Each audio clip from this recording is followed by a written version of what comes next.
If you would like to record your class on Zoom, you can do so. The classroom does not have video capabilities. However, you can record your voice over your materials on the computer screen or the document camera. The podium microphone can be used to record your voice or project your voice inside the classroom. When you open your class Canvas page, there'll be an option on the left-hand side labeled Zoom. When you click on it, you'll be presented with the option to create a new meeting. Input the day and time your meeting will take place. For classes, make sure to check the box that says Recurring Meeting so that you don't have to set up a new meeting for every class session.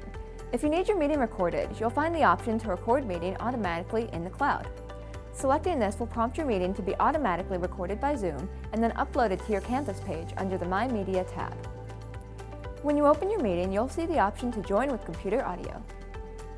First are your security options. Here you are able to lock your meeting from new participants or enable a waiting room so participants have to be approved by you before joining. Underneath is the option to grant or restrict certain participant activities. After you adjust your security settings, you'll have to select the option to enable your microphone. In digital rooms, the mic input should be line in. You must also turn on the mic from the touch panel. Next, you'll see the option to enable your camera. Since this classroom does not have a camera to record, you can still share your computer screen with your students. In the center is a bright green button with an arrow that says Share Screen. Selecting this will allow you to display what is on your computer screen to your meeting participants. In your screen sharing options, select Choose Source and then pick what windows you want to display. You may want to display footage from the document camera. Go to the table that says Advanced and select Content from Second Camera.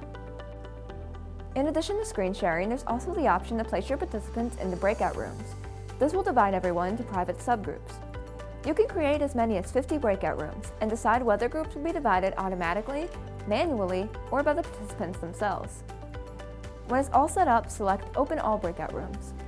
Don't worry, you won't lose touch with your participants while they're in the breakout rooms.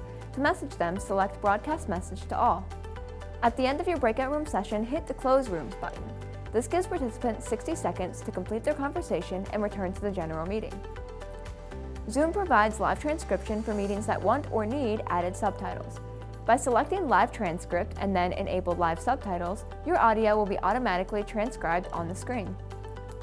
Once your Zoom is completed, you can select Stop Recording and then end the meeting.